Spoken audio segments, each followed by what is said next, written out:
Attention crew, this is your Captain Caliban speaking. This is a supplemental episode of Enterprising Individuals, where we bring you news and tidbits from the world of Trek, also interviews with special guests, and a few little surprises along the way. And surprise, we've got all three of those in our show today.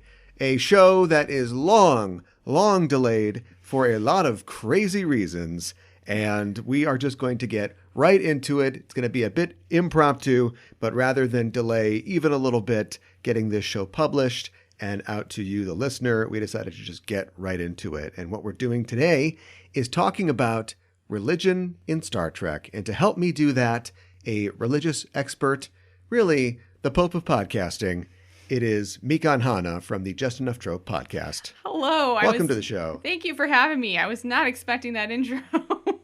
Well, those are the surprises that I talked about. I guess so. Earlier. Yes. I appreciate you coming on the show and talking about this specific topic, a thorny topic.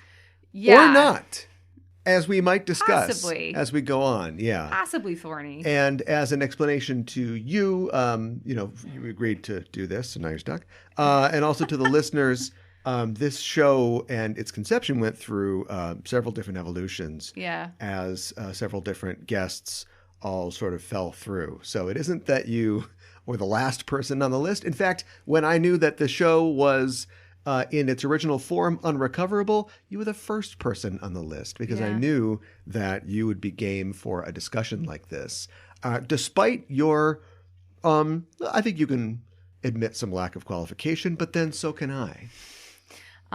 Like zero qualification? I don't think that's true necessarily. Maybe not exactly. The format of the show is I'm a Star Trek dum-dum, and I have a ton of experts on to talk about, right. Their particular fields, and they educate myself, and they educate the listeners, and we all have a good time. Right. And so that was the plan, to have one of a series of religious experts come on the show, all of which just did not work out for one reason or another, just illnesses and different things. And so instead I thought, you know what, I just want to talk about this. And it's almost, I think, better that two literal lay people are going to talk about this from their own particular perspectives and kind of opinions and views on the franchise, rather than try to make it something more academic, which is always my instinct.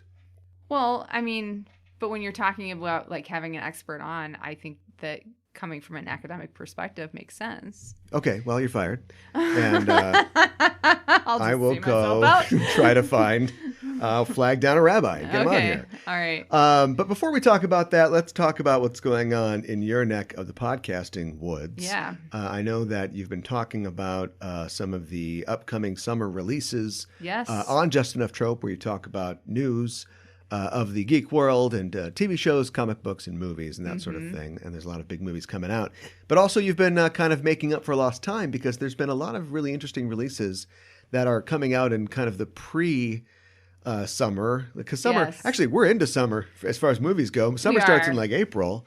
But now that summer has grown its real estate, that time of the year, the January, the February, which is like movie dumping ground, has now become the time when really unique releases come out, and things that have some money behind them and some creativity that just can't go up against Black Adam or whatever the huge DC or Marvel thing's going to be. Right. They sort of fit into that area. And I know you'll be talking about on the show soon the film Everything Everywhere All at Once. Yes. Which was directed by the guys that directed the Turn Down for What video. Yeah. And from there, a great video. There to a sci-fi meditation on existentialism, on the world of the American immigrant, and specifically the Asian American, Chinese American experience. Yes. Turn down for what?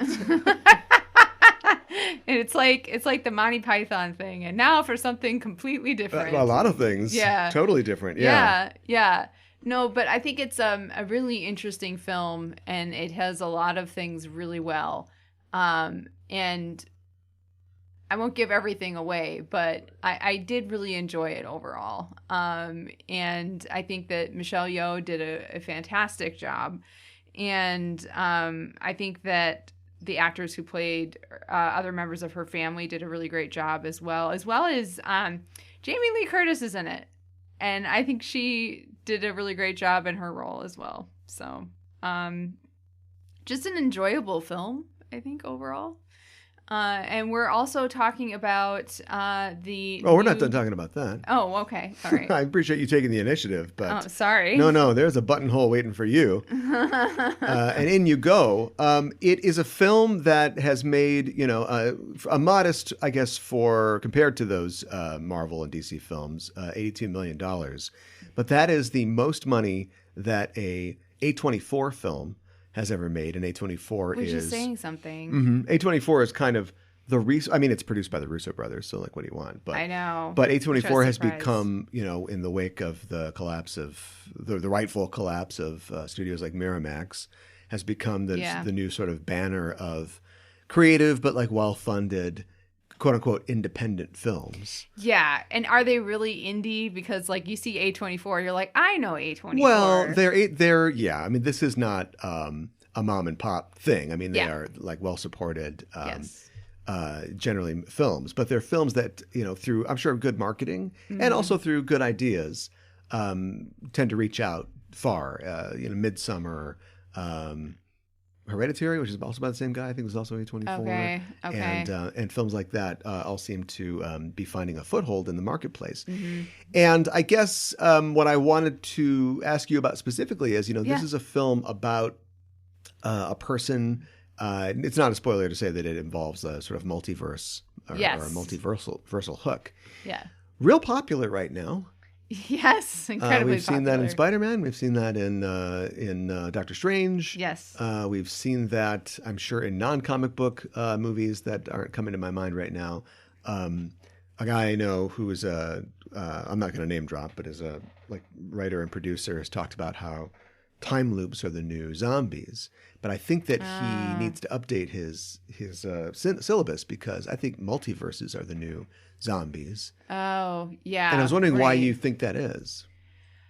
I think it's really popular, and just like this idea, like what if, especially with the Marvel stuff, it's like we don't know what else to do with this character, and this character has to do with time, or this character, we killed this character, but we don't want to kill this character, like Loki, like the Loki show dealt a lot with that too. You think it's a commercial response?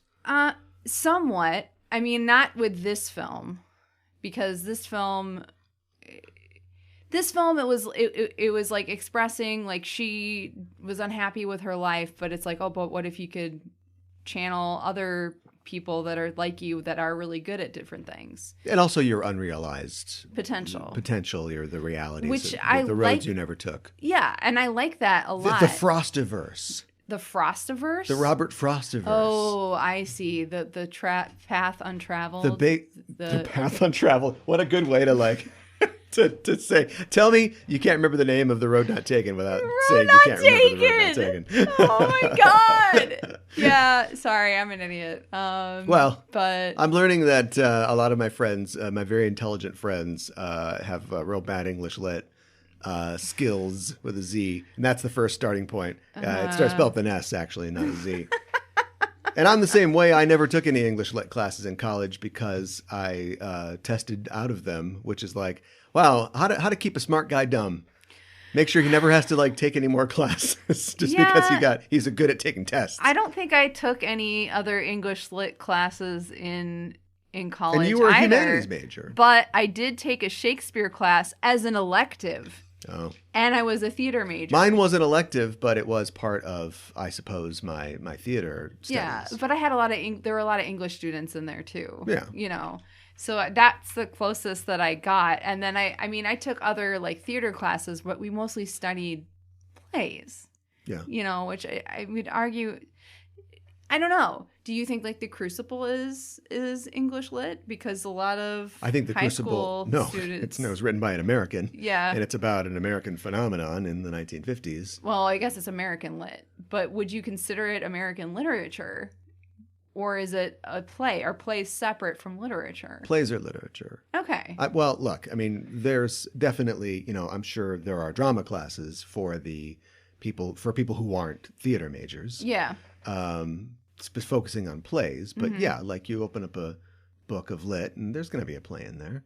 I remember a lot of students in my English class complaining about they don't know how to read plays or something like that. And it's like literally the stage dialogue. direction. It's and literally dialogue. I know. It's not, you're not going to like read, you're not going to be reading a Red Badge of Courage and have to like, so this soldier's initials are JC and he gets shot in the side and dies in a field with his arms outstretched. I don't understand what's going on.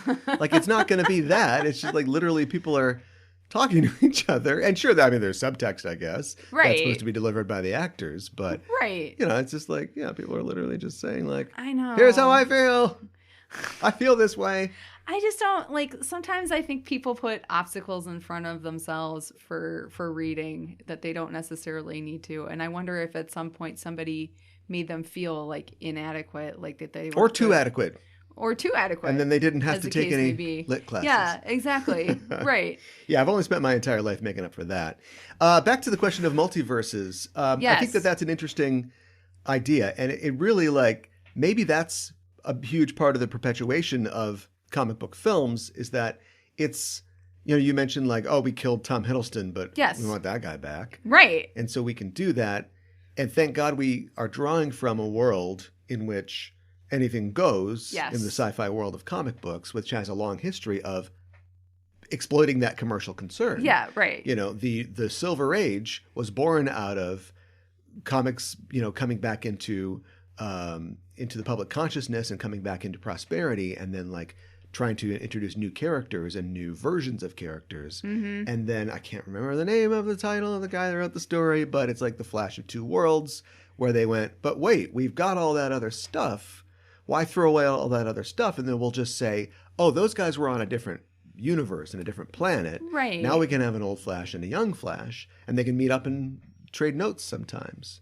And so why would that ever go away? And so comics also, there was, you know, in all storytelling, there's a commercial concern. Of course. If you're not just writing your weird novels in your basement, you know, on those black and white composition books and then sewing them together with, you know, human flesh. Oh, sorry. What? Anyway, what is happening? Just me? Okay, never mind. Forget that part.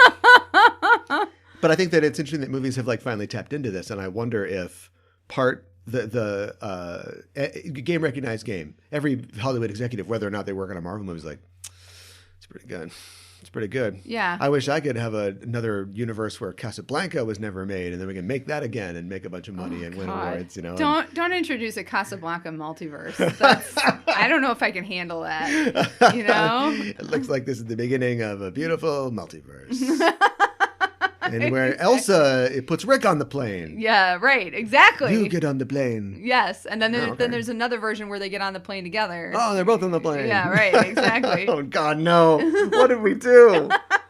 No one's ever gonna hear this. No. Well, I wonder if this will continue or if it'll burn out eventually. But it certainly seems to be the way that everything is going. And I think it's funny that, you know, I always think about it as being a very cynical thing, because Marvel films have already turned to it, and DC films are turning to it literally out of commercial necessity. Yes. Because their films keep like screwing up, and they need to restart because their stars keep, you know, getting arrested, and they have to keep doing new things. Yes. Also, they had early success. They were successful first. Yes. You know, before any of this was a universe, and so it's like, well, now how do we get Michael Keaton back in? And so we can do that through this sort of this convention of having multiverse. So right, but they're all drawing from literally literature with almost a century of stories. You could write Marvel movies for 100 years and never even get to multiverses, probably, with all the storylines that are contained in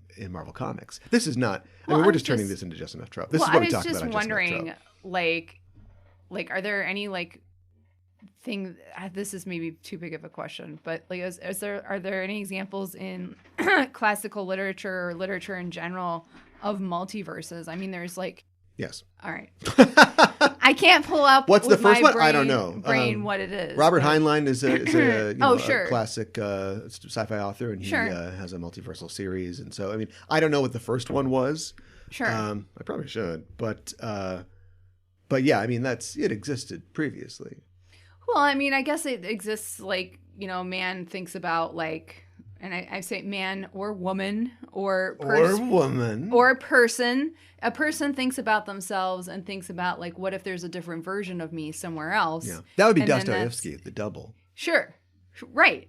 The That's doppelganger. One of the, yeah, I mean, it's like the idea of a doppelganger, I suppose, has existed previously. But if you think about like the modern concept of the novel, and you think about like, somebody who is writing something specifically to examine it psychologically. Yeah.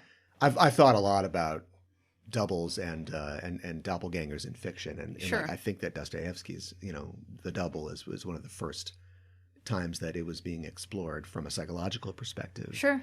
But, and I feel like that story has been explored through film. Oh, yeah. We've that picked up. That's had a real banner. Yeah. 150, 160 years. Yeah. Yeah. We've been looking at that a lot. Yeah. And then you get a double role for an actor. So Tom Hiddleston. Yeah, there you go. Although it's funny because in that show, like he runs into other hymns and they're not, there's really only one Tom Hiddleston Loki. It's not like he's true. like hanging out with other versions of himself. That is true.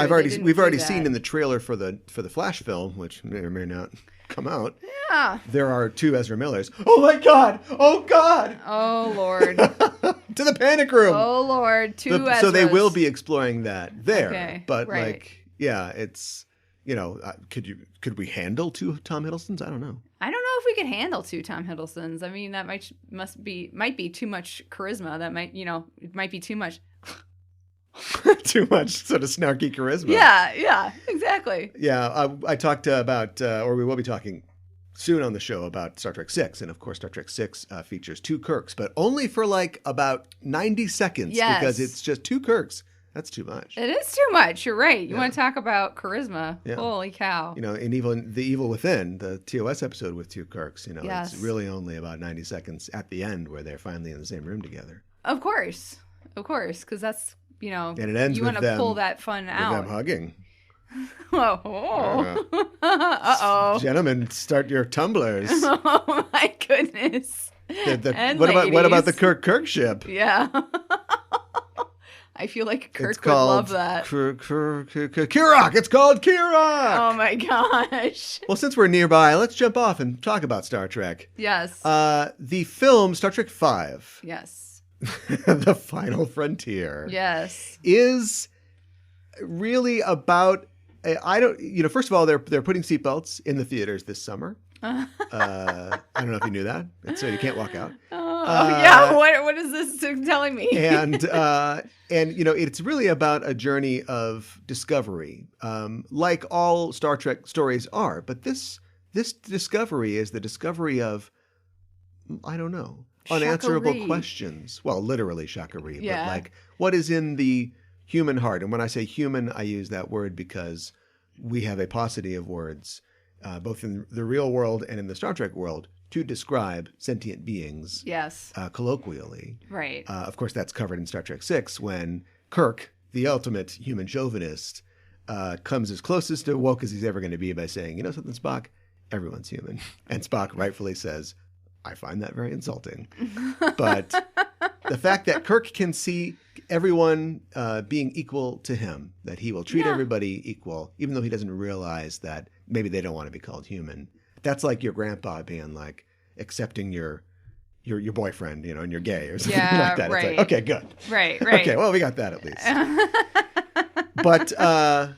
But the point is that, it is a search for the unknown. And not the unknown, like, what does this pulsar, look like, or what color are these aliens? It is, what are the things that we can't measure? What are the things that we can't find or explain? Mm-hmm. What is the nature of God? Is there a power larger than us? Right. And in the humanist future of Star Trek, a world created initially by a humanist or agnostic at least, and definitely later atheist, the answer seems to be nothing, because humanity is, not the ultimate force, but is the experiencer of all these things. Is the thing bettering itself? Is the thing pushing forward and trying to find the answers of the universe and not waiting to be told them and not beseeching a higher power for them?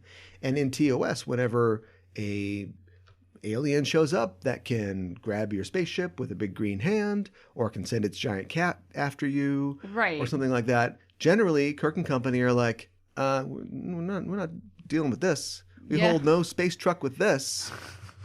You know what I mean? Like we're not down with this. No. We have one God, and that's enough for us. I Yes. think the sarcasm is clear in the line reading. So that's the basis. That's the foundation where Trek starts, and where it goes from there is kind of what we're going to talk about today. Yeah. But just as we get started here, like what's your kind of overall view? You don't have to give me the whole thing. I know from our co-broadcasting experience, you want to start with the punchline. But I think you can let it run for a little bit and give me your general impressions of religion in the Star Trek universe. I don't think we get to see it that much overall. I think that and we'll talk about this, I'm sure, there are different variations of things that could be viewed as religion or spiritual that we might see from time to time. But I think overall, it doesn't get brought up. I feel like, for the most part, It gets brought up. What? It gets brought up. Oh, okay. We can talk about some of the times it gets brought up. All right. Well, but it's not a feature, I feel like, of the series. It's not like it's not like a big question, I feel like, that the series really But would you asks. say that it's present more or less than any average show on TV? Or, streaming or whatever.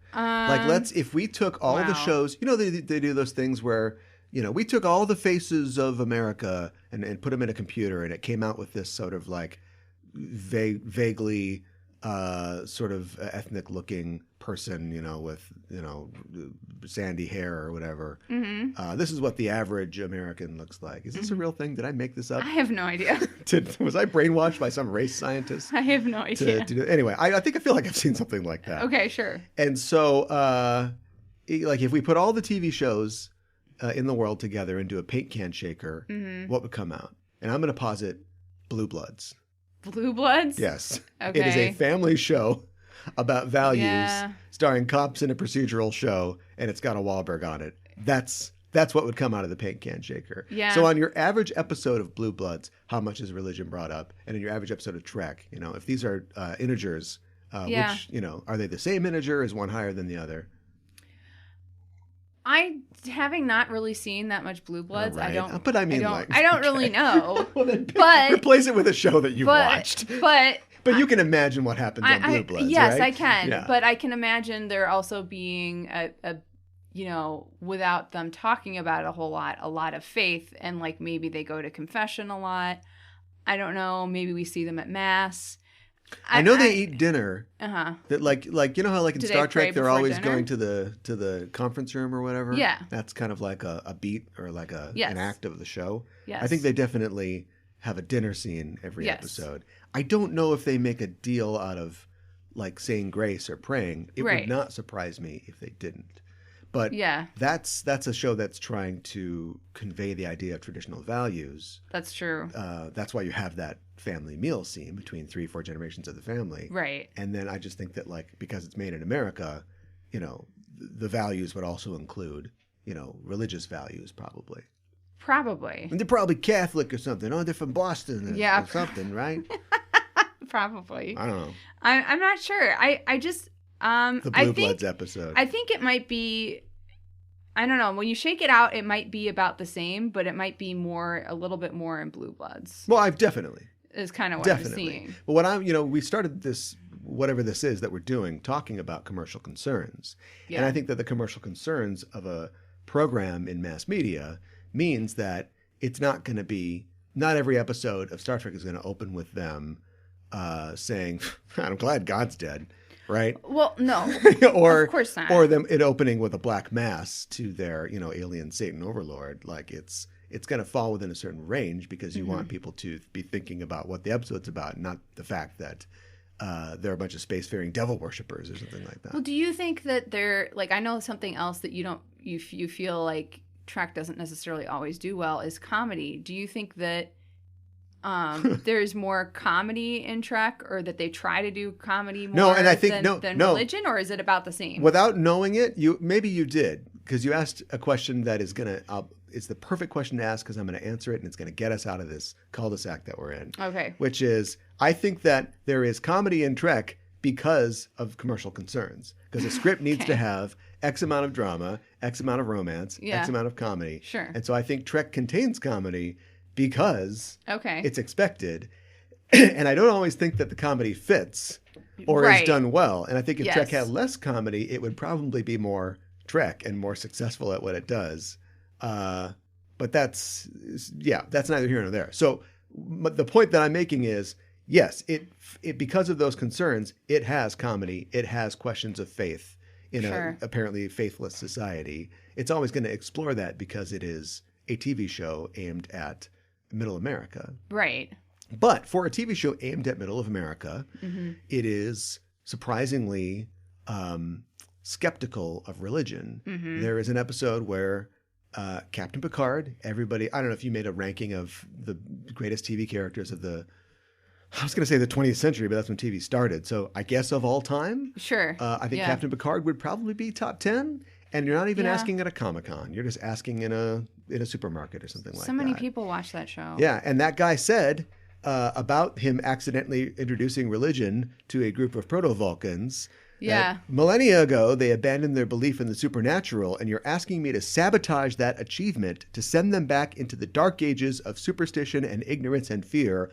No, he says emphatically, no, we're not doing that. He's ready to throw himself off a bridge because he accidentally left a Gideon Bible, on this planet. Yes. And that's season 3 of TNG. Like that's what that's the show. Yeah. That's the voice of the show of TNG. Yeah. Saying, oh boy. Back in TOS, when they killed Apollo. Yes. In the episode, Who Mourns for... Oh God, you're prompting me to say it, and I'm going to say it wrong. I know I am. Adonias. Close enough. Okay. Okay. Here, speaking of English lit, and me making up for it my entire life. Yes.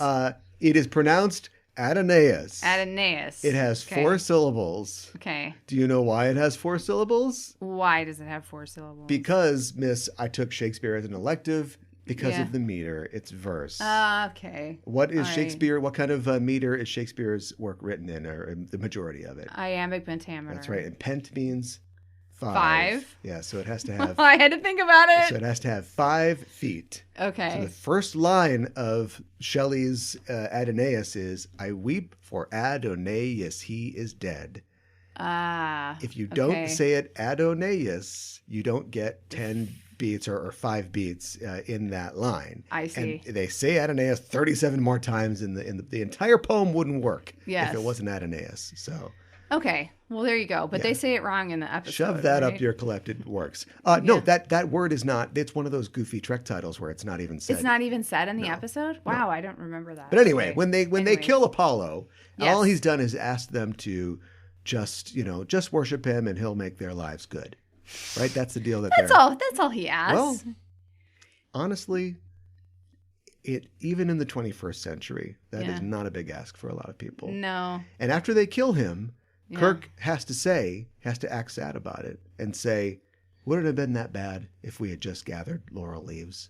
And that's liberal guilt of saying, we killed God.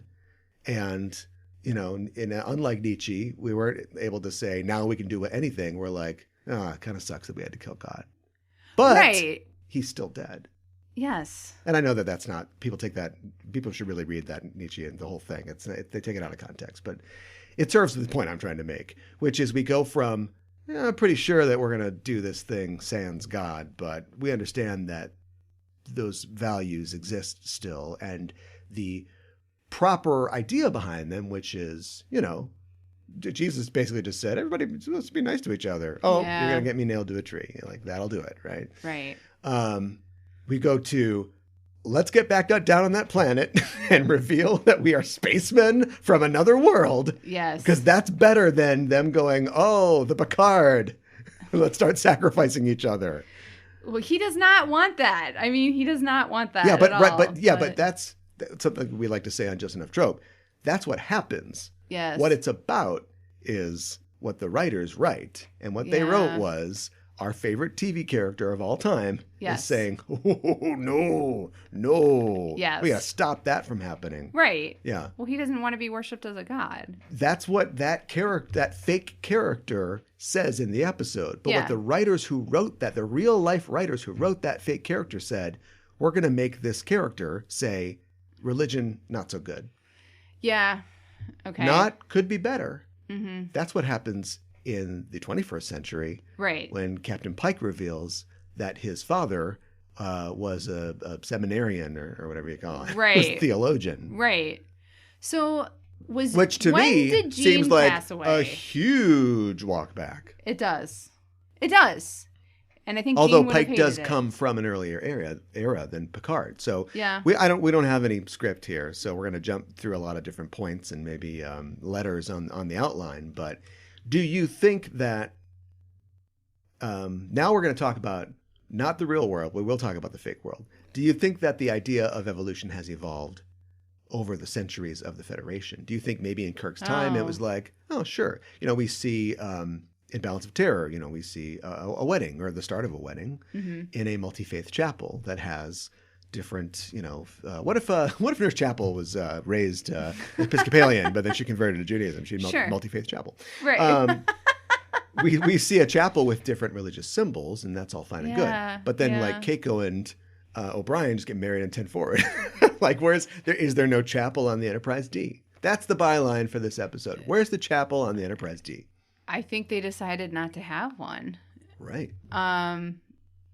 Because maybe they didn't want to build the set, but also if they didn't want to build the set. Commercial concerns. Yes. But if they didn't, That cross is made of gold. But, I mean, maybe it is because they had come from different religious backgrounds, but I don't think that was even brought up in, that they have an possible interfaith marriage. I don't know if that's even true.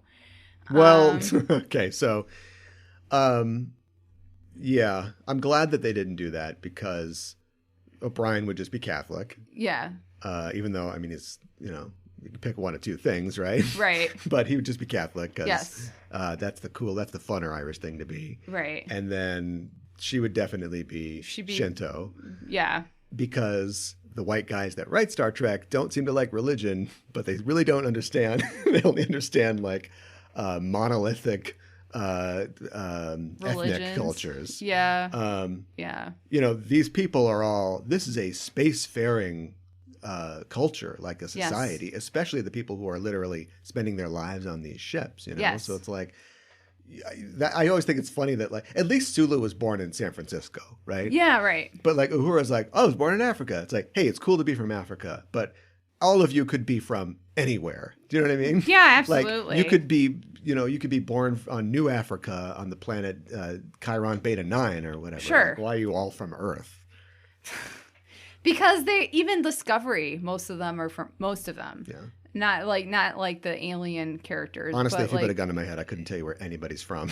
No, I don't know necessarily either, but I know absolutely could not. They went to the academy. Well, they all in went to San Starfleet Academy. Yeah. Also, a little weird. There is no distance learning in the future. You have to physically go to Starfleet. You know how many millions of employees Starfleet must have, and they all have to pass through the same set of double doors. Yeah, that's crazy. That is crazy.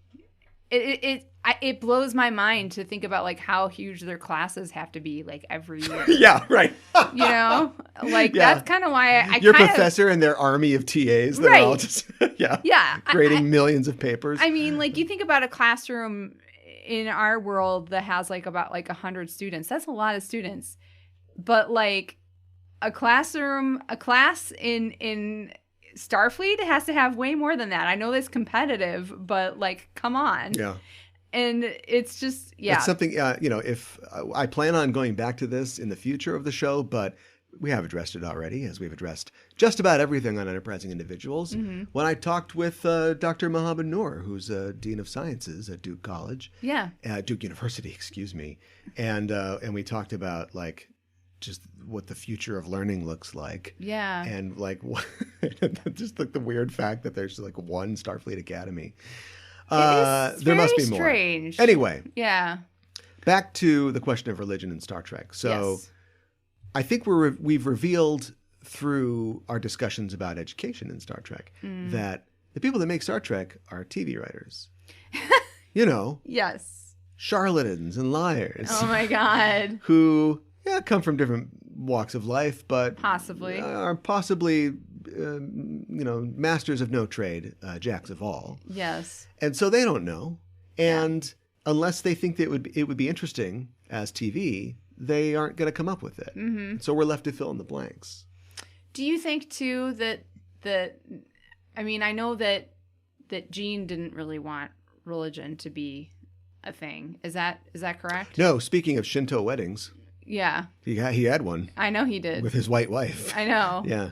I know. The 60s were weird. Yeah, they were. Well, we can look. I don't want to Michelle Yeoh in that movie. I don't want to fracture into a million different conversations. But Gene is a guy who was literally a cop. Yes. He was literally a soldier, a pilot in World War II. Yes. He was a guy who, when the cultural, sexual, and possibly religious revolution of the 60s came, he was way too old to be a traditional partaker in that. Okay. But like a lot of men, I think, at his age, he thought like, I can get some of that. I get a little bit of that. Okay. And so, I don't know, man. Like, I wish that he had left more personal diaries and writings and journals so we can know more about his thought processes. But clearly, he was somebody who came from a very traditional background, but was able to at least try to want to think in non-traditional ways. Which, I can appreciate that. And I mean, I do appreciate that organized religion isn't like, how do I put this? Like a pillar of this show. It isn't at all. No. In fact, we're talking about the crumbs that we get from yes. the show. There would be no episode if it was. Yeah. You couldn't do this for Blue Bloods. No, you couldn't. On my alternate universe Blue Bloods podcast, they're talking about like, the 5 tenets of the Blue Blood family's faith. Right. And how it helps them brutalize minorities better. Oh God. Or whatever. Oh, I don't even want I'm to still think a about leftist that. in that universe. So like, so you got that Gene, right? Yes. He's like, peace out. No, they don't say peace out. They say peace and love. When did peace and love become peace out? Great question. This is Andy Rooney. And so he wants a part of this, but then he creates a character, again, possibly for commercial concerns. Yes. Who is essentially John F. Kennedy in space. Yeah. And if you look at John F. Kennedy and whatever he was up to when he wasn't being president. Yeah.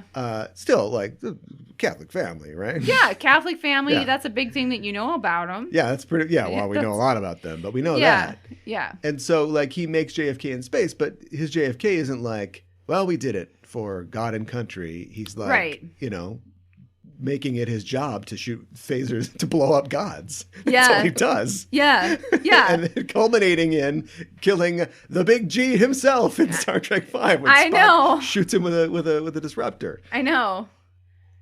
I mean, which Gene hated.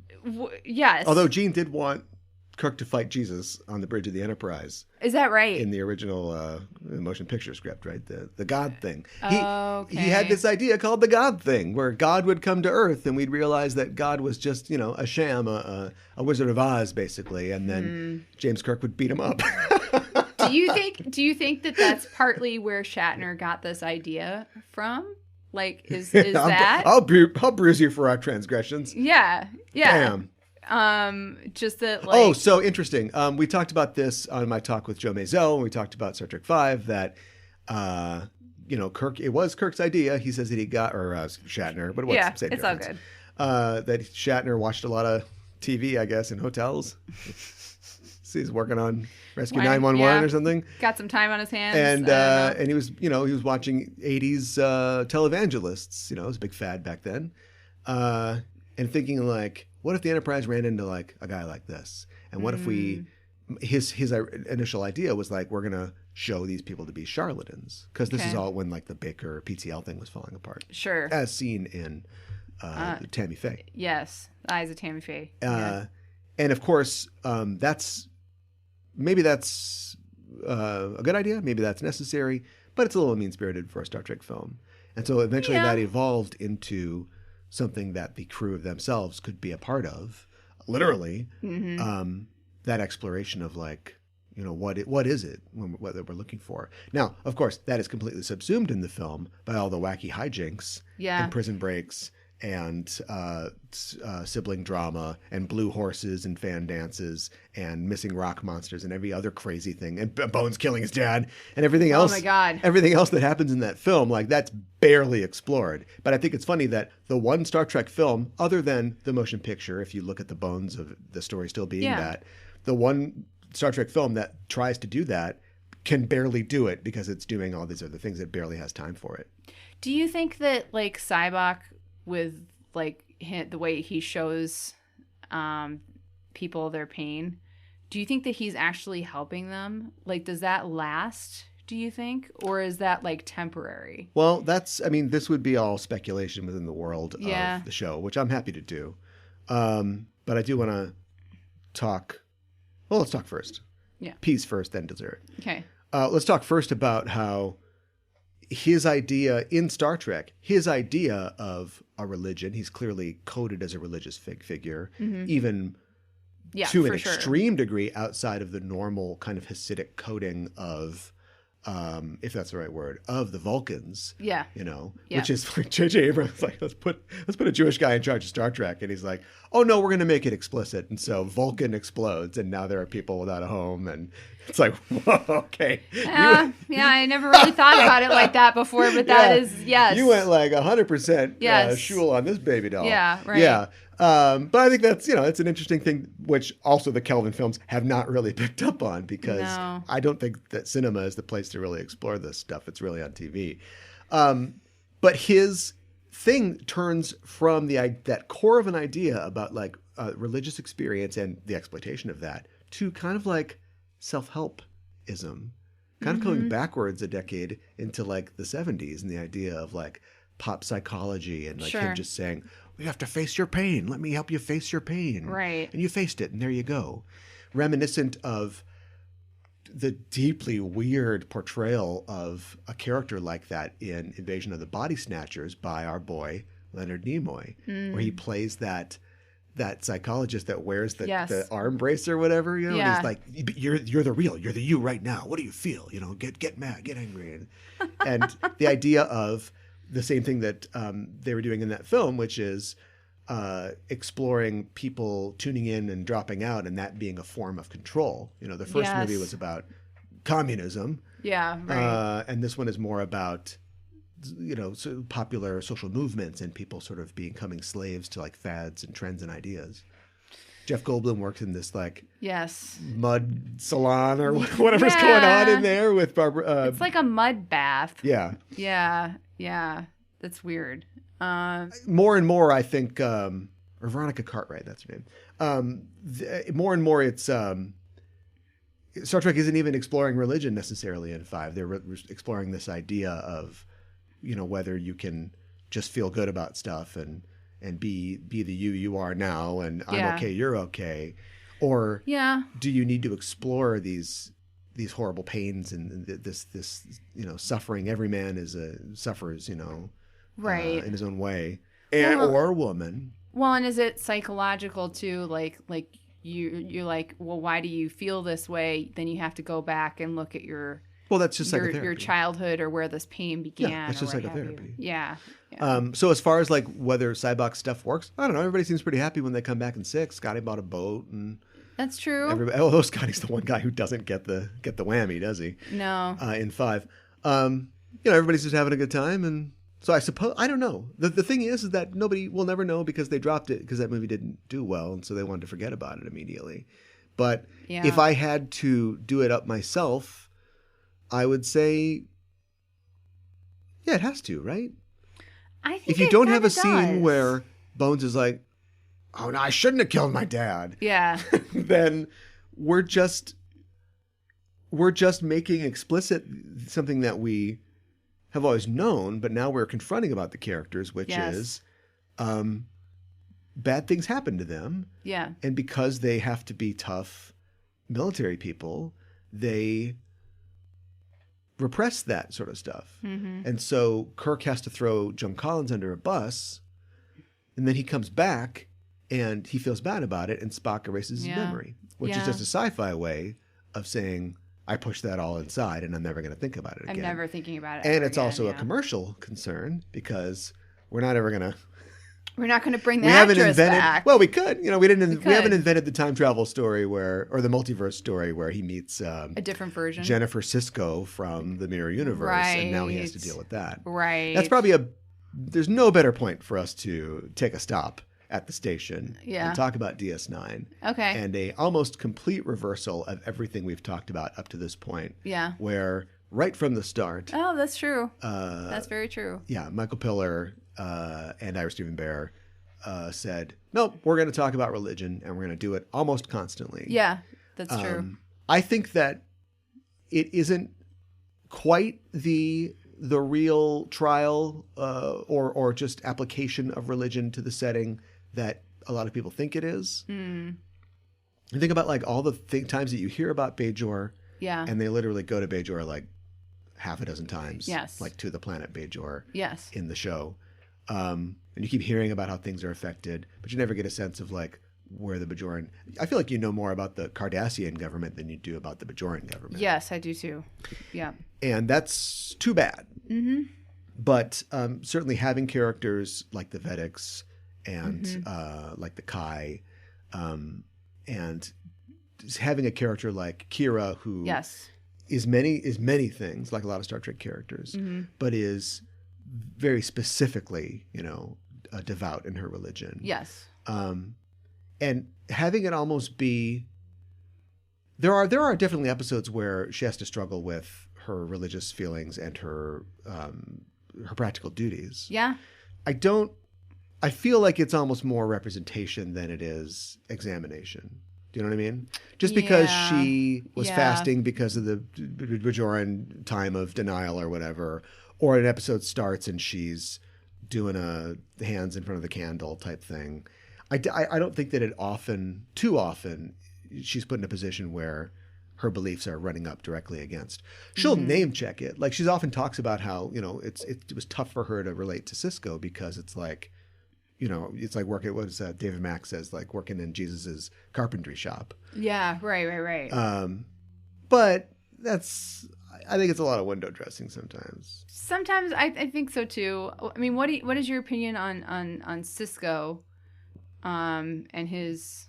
Well, it's funny. Sisko's funny because, and I think that Sisko, in his role as the emissary, is often a victim of what I'm talking about, which again might be, I hate to be a broken record, although a broken record doesn't sell, commercial concerns, because maybe people don't want to see a religious figure as the hero of their Star Trek show every week. Yeah, maybe so not. Like he spends like 5 seasons going, I don't really care about any of that, and then loses the station and has like this religious experience. Yeah, and is sort of, and then also finds the steel or the plinth or whatever that they find that sort of like turns him on or whatever. Yeah, and then suddenly it's kind of a big deal. And then of course in the last run to the end, it becomes a very big deal. Yeah. Because even though he isn't trying to lead or become some kind of figure to the Bajoran people, he finds himself still buying a house and land on Bajor and thinking about a family and what his end game of his life is going to be after this, and then becoming the sort of prophesied figure in defeating the paw wraiths and sort of like stopping the saving the prophets. Well, and then what about Kai Wynn, who is for the majority of the series kind of depicted as being somewhat evil or having questionable morals or wanting to get ahead in religion? She's an atheist.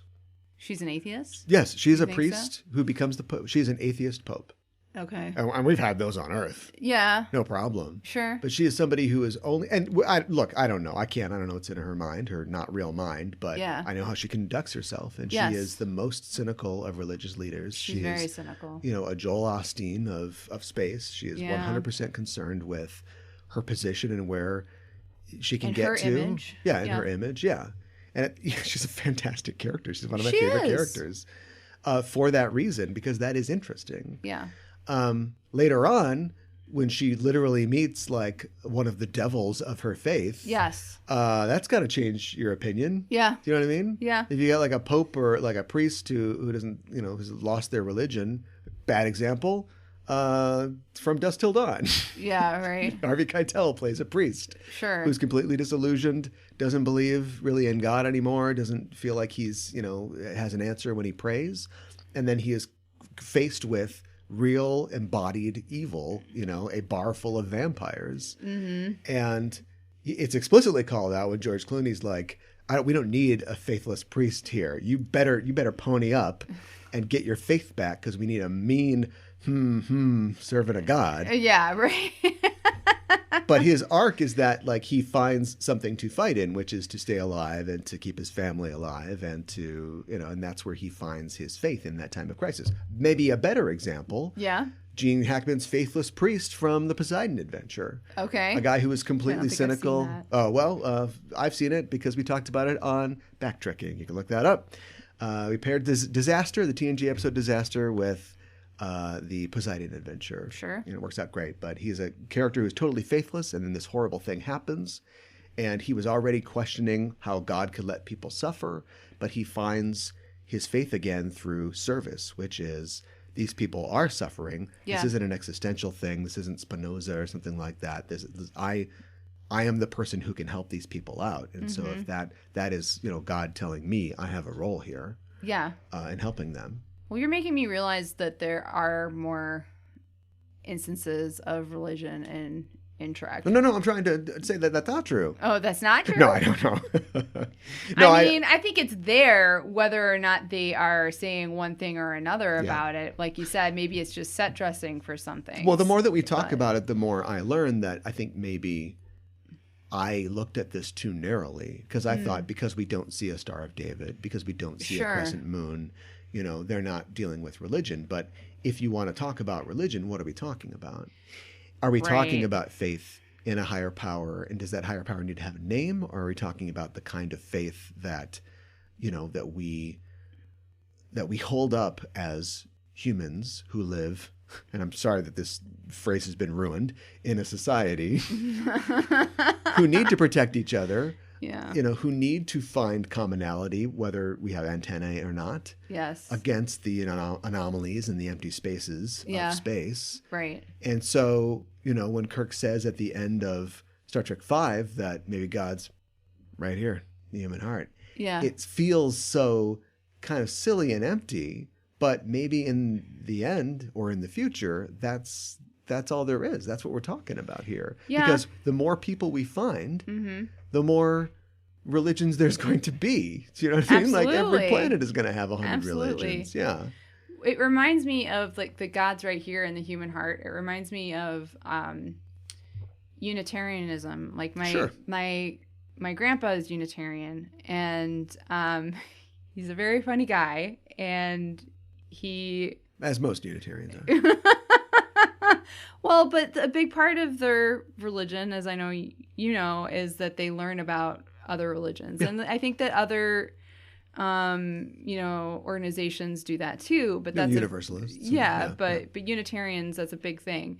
But they're also, one of the things that's also said in the Unitarian Church is that God is inside of you. And I think everybody says that. Okay. But like the way my grandpa presented it seemed like it was a Unitarian. Oh, because we had a tight five on it. He immediately turned it into a joke, because that's what he does. He lifted up the collar of his t-shirt, and he was like whispered, into his chest, "Hello, God, are you there?" And it's just like, it was pretty hilarious. I'll bring you some chicken later. Yeah.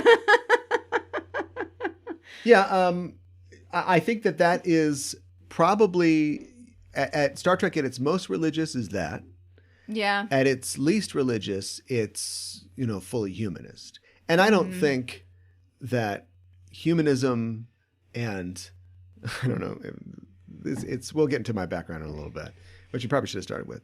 But I don't think humanism has to be fully divorced from religiousness, from religiosity, but it often is. And so that's probably the most humanist kind of take on that, is that, Kirk doesn't undo his flap on his Monster Maroon jacket and go, "Are you there, God?" Yeah, I know.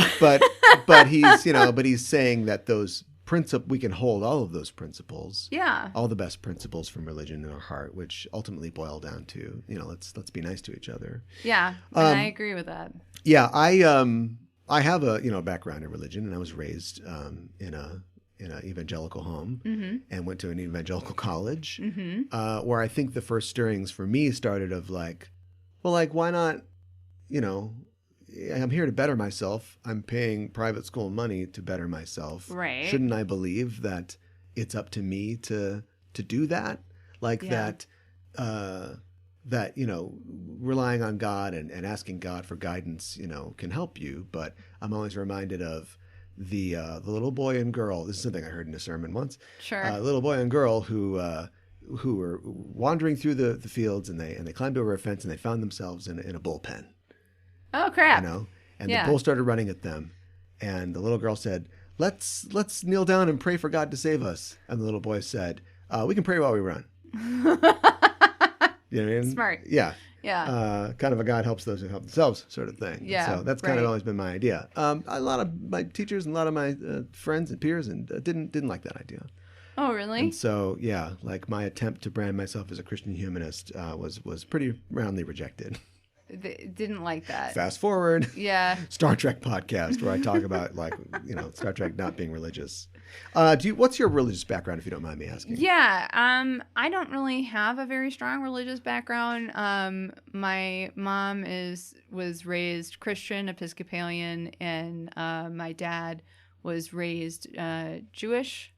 So I'm. They weren't Jewish. They just thought, let's try this out. No. My dad is Jewish. But neither of them were very religious. And my grandma, my dad's mom, their family, they were the only Jewish family on their neighborhood. And so they started celebrating Christmas to kind of fit in. Mm-hmm. And so my dad, that tradition went over to my dad's family when he was growing up. Even though they were a Jewish family, they celebrated Christmas as well as Hanukkah. And so it wasn't really that strange to him to, when he got married to my mom, they would, celebrate both. So I grew up celebrating Jewish and Christian holidays, but not really going to church or temple on any regular basis. And I wasn't raised super religious. And because of that, I didn't really have a very strong connection to that really growing up. I still don't for largely, but I didn't really, I have a stronger connection to my Judaism just as a cultural aspect. Sure. Of, who I am. Cultural Christianity. Sure. Should be a thing. Maybe Yes. it's a thing, and maybe it's the main thing that's our problem right now. Because a cultural but not necessarily observant Jew is the Baconator, that's fine. Yeah, I know. Even my dad. But a cultural Christian bacon. Who is an observant is we need the teachers to be armed. Yeah, of course we do. Right. Right. Well, maybe that's the whole problem. Mayhaps. Sorry, I didn't mean to. No. Interject. No, you're fine. I just but there's different levels of religion being practiced within my dad's family. Sure. Some of his siblings have become very religious. It's just kind of interesting how everything happened. I think that my grandma on my mom's side, she had a lot of friends who were Jewish, and having grown up during World War II, she, I think felt very strongly about freedom of religion and not looking down upon others who have different religions than you. She wasn't particularly religious, but I do remember that she used to, when they came to visit us, she wanted to go to Mass on Christmas Eve. That was a big deal. Huh. So how'd that go over? Fine. I don't think I really went. I probably should have gone. I kind of wish I had gone with my grandma because that would have been an experience. Yeah. And she's no longer with us, so I can't do that anymore. Yeah. I have gone to sermons and stuff like that. I've gone to sermons and I've gone to service and temple, but there's a part of me that always feels a little weird, especially if there's communion, because I always just sit there and I don't feel like I belong and I feel really weird. Yeah. So it's like cannibalism for you. Hey. Right. No, I don't know. Yeah, it's maybe part of it too is that feeling of alienation you're talking about is not what, because I mean, like, there's plenty of like movies or TV shows about like he was a Catholic boy and she was a Jewish girl. Actually, flip it so we can get some drama out of his Jewish mother, right? Yeah, I'm just thinking like a comedy writer. But how are Dharma and Moshe going to make this happen? Right.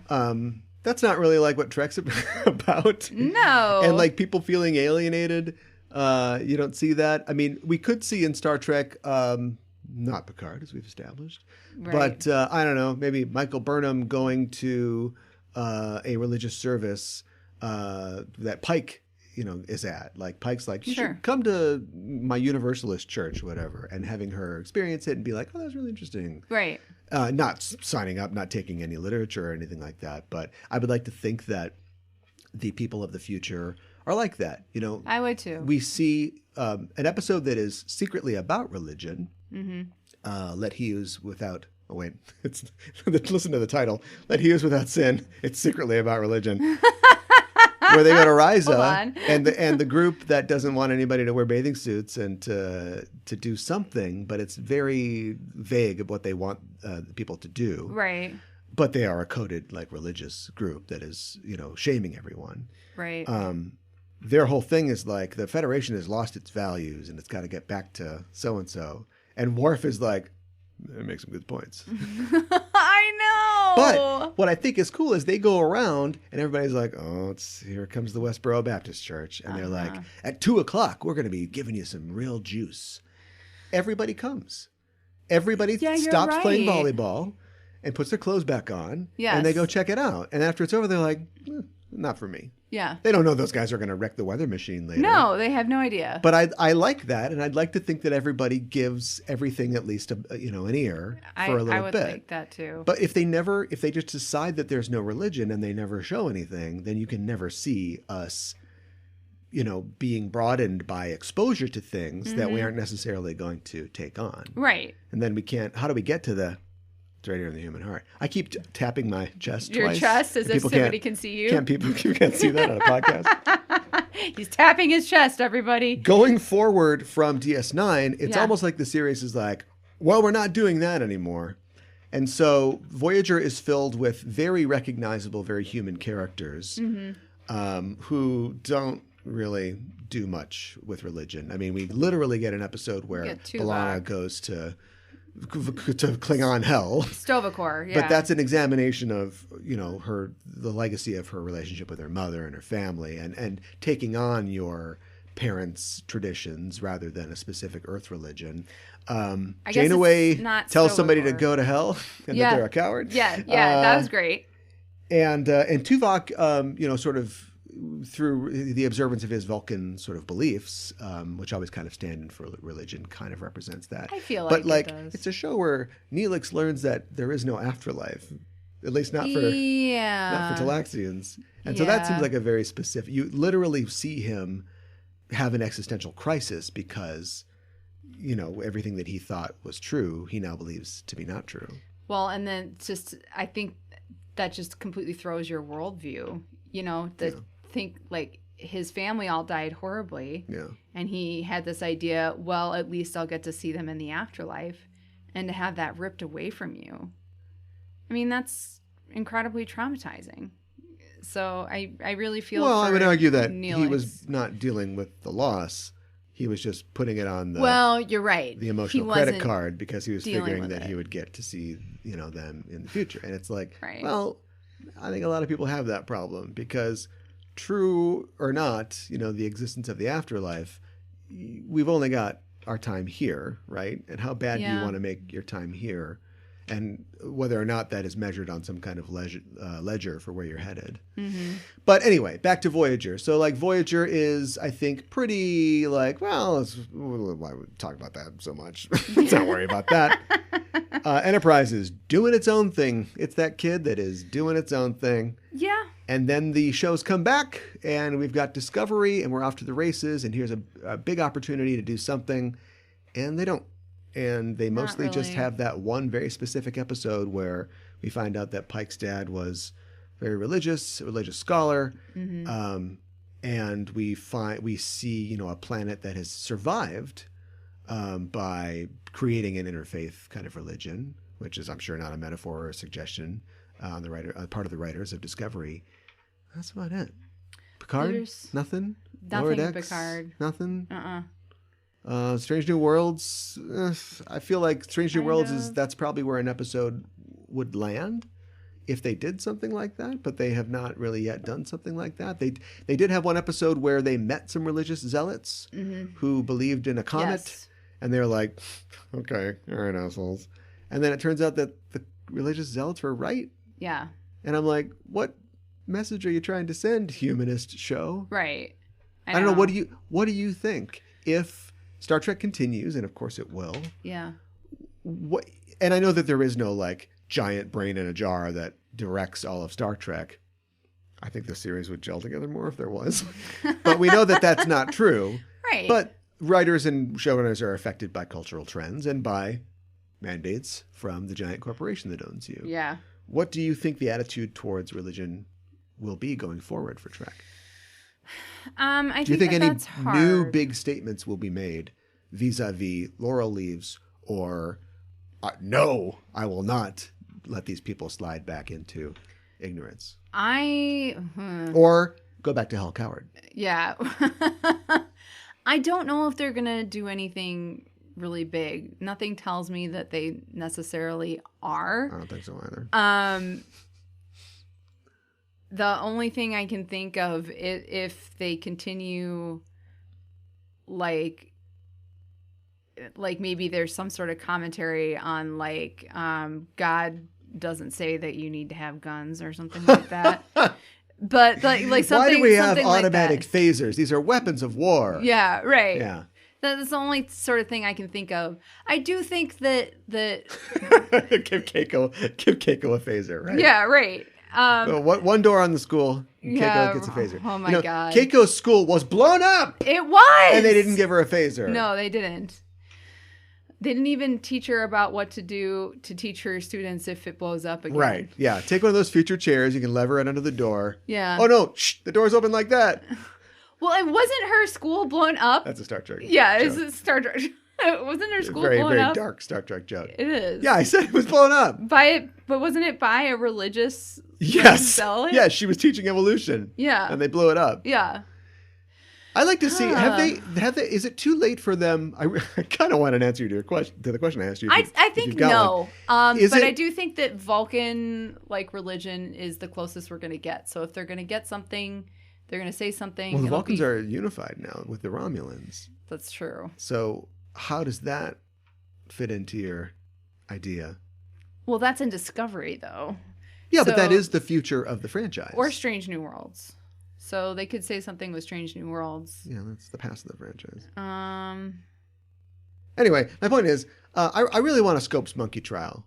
Now what? But is it too late? I want in the same way that the most recent episode of Strange New Worlds is basically just like, okay, does Shirley Jackson get a writing credit on this? Yeah, or Ursula Le Guin or whatever. Yeah, and that's fine. I don't mind when they steal good stuff, and I don't even mind when it's done obviously necessarily. Mm-hmm. But have we had too many Kirk speeches, too many Picard speeches, too many things said in courtrooms or on drumhead trials. Is it too? Have we eaten the entire buffalo? Is there nothing left to do like a literal Scopes monkey trial? Because that's kind of like I have how no idea what you're talking about. the Scopes monkey trial is, where the guy Scopes was the teacher, right? He was teaching evolution. Oh, okay. And then it became this big trial, and William Jennings Bryan came down to argue, against, for the state that he was criminalized for trying to teach evolution. Evolution. Okay, and not, I didn't know the that's 7-day what it was creation called. in school. Okay. Inherit the Wind. I'm not familiar with Inherit the Wind. Isn't that? You know why you're not? Because I never took an English lit class. No, because we have a court now that can do whatever they want, that has literal religious zealots, professed religious zealots. I know. If you had been educated about the time that a guy tried to teach science and almost went to jail for it, yeah, then we would have fought harder to stop what's happening now from happening. Yeah, right. But you're not supposed to let me talk about this. You're supposed to talk about religion. I'm sorry. I can't believe it. No, that's too controversial. Back to religion. I agree with you, and I think it is those same commercial concerns are there. Yeah. I don't think that we'll ever really get anything explicit. And again, if it's explicit, is it science fiction? A lot of people, and I'm not saying they're right or wrong, and I just complimented the show for going very obvious with a metaphor that they did.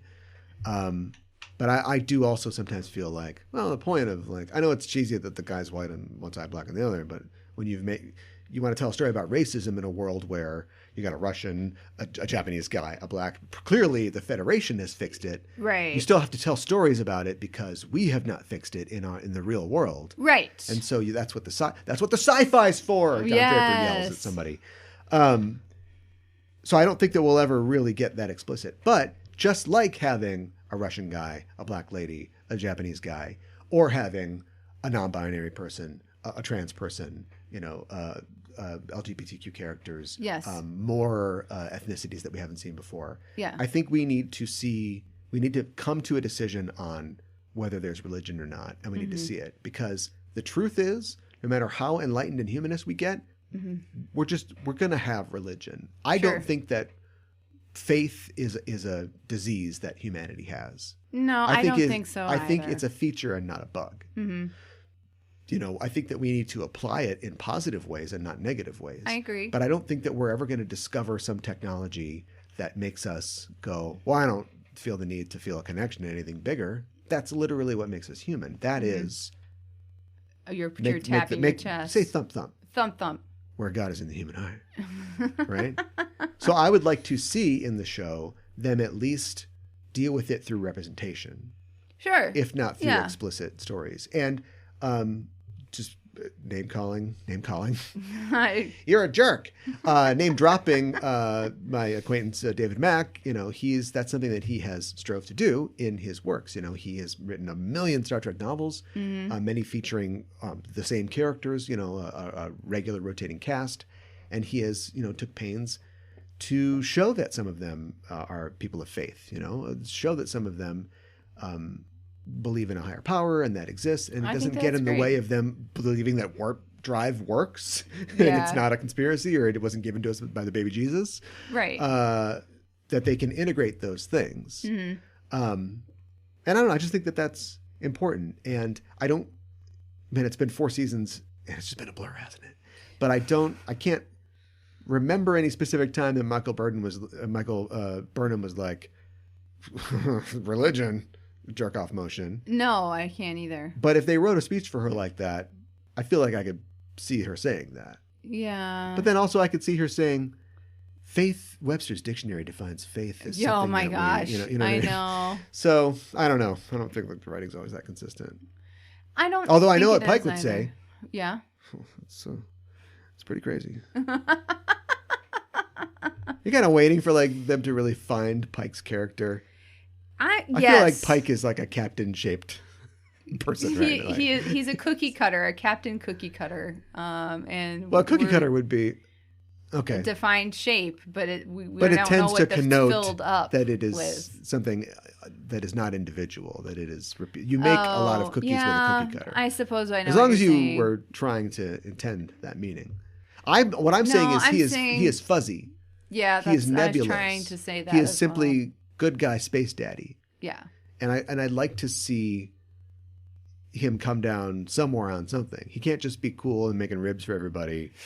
You know what I mean? Like, let's go through it. Why not? Kirk was, Kirk had an ego that could be bruised that we saw. Yep. And he didn't like bullies, I'll tell you that. Yeah. Probably because he wanted to bully everybody. Well, Picard was a man of a solitary man and a man of like deep convictions about faith morals and he was somebody who I think he was the ultimate, like the quiet man who would, not say anything and let things, go, let people do what they want.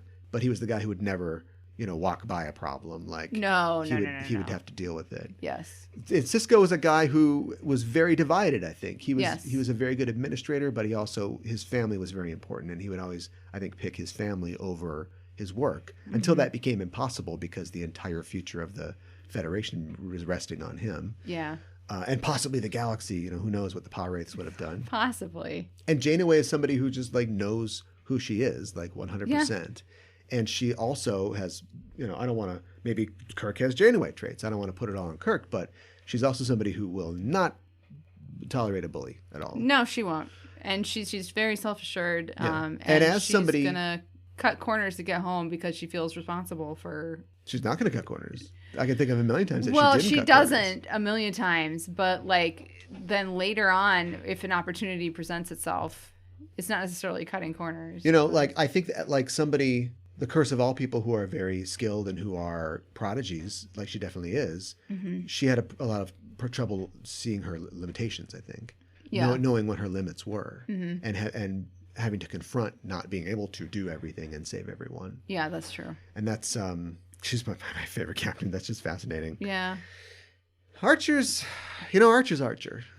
Archer likes water polo and he's got a dog, Archer it's God, what would that show have been if September 11th hadn't happened? I don't know, honestly. Archer is a guy who I think by necessity, what that show became once it became what it became. Yeah. Archer is that guy who, when you think about like George Washington, and we know that he had nuance, like he owned slaves or whatever, and like he's not the perfect American bleeds apple pie like we like to think he is. Right. But what we know about him is that he was the man. It's almost like he was the man that we needed right then.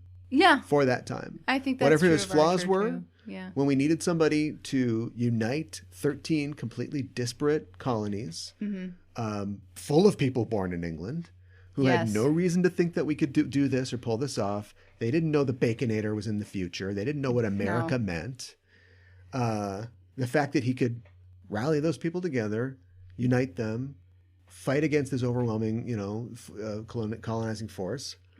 He was the guy for the time. Yes. To the point where he basically, he was president after that, but he kind of disappeared after that because it's like, well, what else? Yeah. And I think that's kind of Archer. Like he wasn't perfect, but he was the exact person that we needed to stop the sphere makers, yes. And then later get the pig guys to talk to the blue guys, and get them all to the table. Yeah, and so I'm sure that like we've never got a post Enterprise history for Archer in complete, but if he also just sort of disappeared after that, I could totally believe it. Just him and his dog are gonna go watch water polo. It's like, no, I'm good. I was the man of the moment, and I've got other things to do. Yeah, that moment is over, and I'm good now. Yeah. And we won't go through all the new captains, but Pike. I don't know what Pike's deal is yet. Yeah, like you were saying. It's weird because when you think about it, shouldn't he? We've had the longest amount of time to think about what his deal is. We have. So that and is you weird. Wanted to start this show. You wanted to like turn this 55-year-old idea into a show. And you didn't know what you wanted. And he was in an entire season of another show. Yeah. And you're not sure. It's almost like they don't want to mess it up somehow. I think you're right. And I think it comes from he came off so well in that episode or that season of Discovery. Yes. That they don't want to mess with that. And the problem with that is because he was a guest star in that. Exactly. And he wasn't meant to be a character. He was meant to be an aspirational character. Yes. That Michael Burnham and Saru and the ragtag newish crew of Discovery could look to and go, well, we've got it. That's it. That's who he was for all the presidents that came after George Washington, like they're George Washington. Yeah. Like, what would George Washington do? What would Right. Pike do in the situation? Exactly. Well, now Pike is practically a captain, and we need to see him not on his best behavior. We need to see him, I think, making mistakes and not being like perfect zaddy, with the high hair. Oh my God. I've seen so many Pikey with the good hair. like things with the hair lately. And look, like, we're 6 episodes in. I mean, it's probably unjust to criticize until the show spreads its wings a little. But yeah, I agree. But I want to see something. And I want to see something more than like him just not reacting to things and being like, I don't know what that is. That is kind of his thing. Yeah. So more than that. Yeah. So, if Janeway's thing is to be like, I don't like this. Yeah. Oh, what's this going to be? Yeah. Yeah. His thing's kind of like, all right. Oh, this is crazy. I know. Hey, so you swap bodies. That's a thing, huh? Huh, okay. He takes that pretty well. Yeah. Well, anyway. Yeah. Have we covered everything? Well, Is God guess, dead? Did we kill him? I don't. Yeah. I mean, he's not really God. I guess we don't really explore what he is. Maybe he is. Oh, in Star Trek 5? God. Yeah. Star Trek no, 5. I wasn't going back anywhere specific. Oh, okay. No, he's the devil. Oh, he's the he devil. Isn't the God at all. He fools them. That's the whole point. He does fool them. Yeah. Why? The real question that you asked me a million hours ago was Cybok full of crap? Yeah. And I didn't have an answer then. I don't have one now, but I have an explanation, and that is we don't know and we'll never find out because he in that way was wrong. He was following this siren call of God, and he found the devil instead. Yeah. Why are all the different versions that we see of God men? Like, why and like why are they all just like different like versions of more or less this? I mean, I know it's we want to use the same actor, I guess, as part of it, but why? I don't think those are all the same actor, are they? Oh, are they? Maybe No. not. Yeah. They're probably just stock footage from Paramount Productions. Okay. All right. I don't know. It's just like I don't think anybody's ever, probably on Memory Alpha or something, they broke down what each one of those images are. But I think that the direction was probably vaguely religious-looking figures. Okay. And you did that on purpose because you wouldn't say this guy who was about to shoot everybody with lightning and go, give me the ship. You don't want him to be blonde Jesus right before that. Like that was intentional, I think, on their part to make these kind of vague, important, possibly divine-looking beings. Yeah. Because first of all, you can't show Allah. You just can't. Yeah, that's true. That's true. There's probably a lot Buddha of other gods. Is Buddha a religious figure? I mean, all right, that's a dumb question. What I'm saying is, well, depending on your interpretation, like he's not a god. He's just the guy who hacked the universe. Yeah. So like, what do you show? How do you convey Odin? True. In 1989, you don't. Now you just have a vaguely Anthony Hopkins looking guy with an eye patch, and we know exactly who it is. Yeah, that's because, true. Of Sandman or whatever. Right. All right, now we're getting into the weeds. Okay. Any last thoughts? I really love Cybok, and I wish that he. Yeah. It's too bad that he dies. We're going another hour. Yeah. Look, if you die wrestling God. Yeah. And then a quantum torpedo or a photon torpedo hits you. Yeah. Let's see a body. I don't think he's dead. I know. Plus, we're literally doing a show right now set during Multiverse. Spock's. Okay, all right. Well, let me finish my idea first. Sorry. Set in Spock's youth. So if Cybok doesn't show up in Strange New Worlds, we riot. I agree. Yeah. I agree. We go to the Paramount Capitol building and whoa, okay. Anyway, or multiverses, yeah. Or multiverses. Star Trek 4, Kelvin Universe. Oh yeah, Kelvin Oscar is Isaac in a different beard universe. shows up. Okay. And he's like, Spock, what's up? I'm Cybok. Oh my gosh, that'd be cool. Oscar Cybok. Oscar Cybok. I would love for Oscar Isaac to be in the Star Trek universe. That'd be pretty cool. And we know he does not do anything halfay. Yeah, and we know that he's done with the other Star franchise, so try a new Star franchise. Yeah, that's right.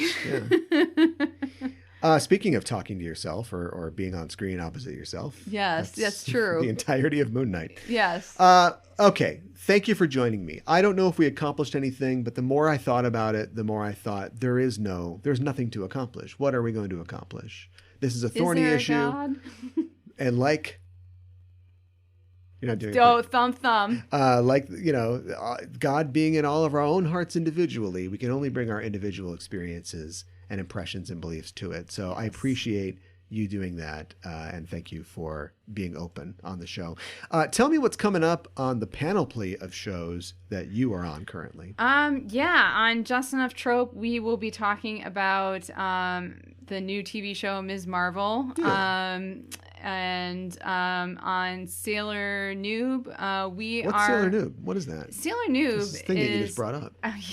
Is a show that you and I do where a super fan, me, and a noob, you, watch all the original Sailor Moon 90s anime episodes, each episode. And we talk about them, and then we talk about the culture, the food, and all sorts of other things that are represented within the episode itself. Yeah.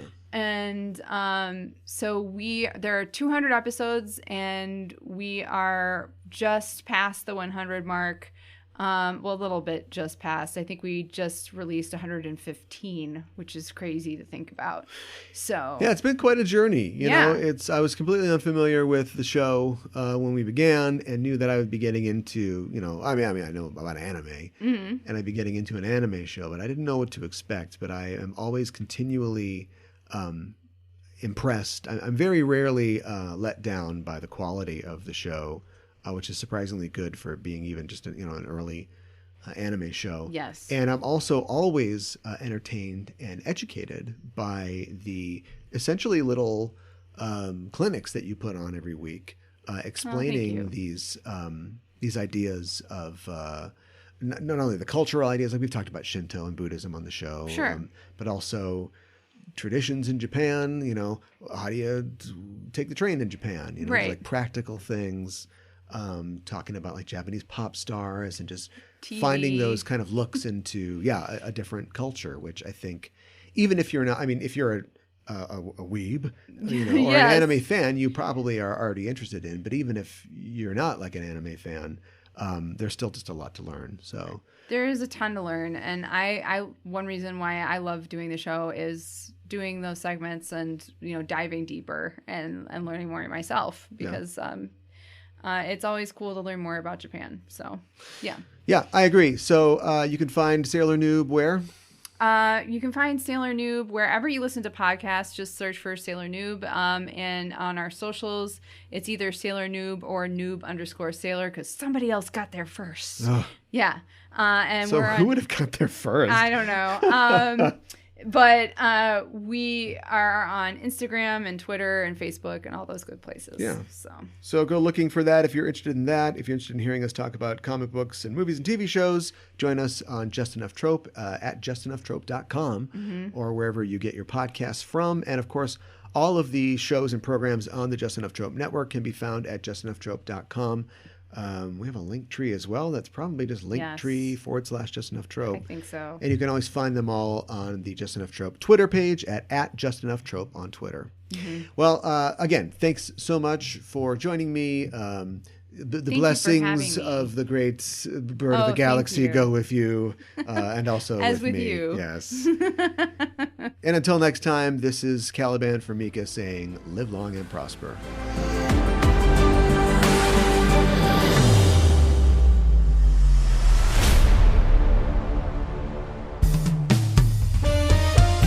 BackTrekking is back for an all-new season. Hi, I'm Caliban. And I'm Gooey Fame. And we'd like to introduce you to BackTrekking, the podcast that explores the real-world inspirations behind your favorite episodes of Star Trek. From historical events to classical literature to blockbuster films, we go where no pod has gone before to seek out the origins of classic Trek tales. Did you know, Gooey, that the TNG episode Too Short a Season was an allegory for the Iran-Contra affair? Yeah, only sweatier.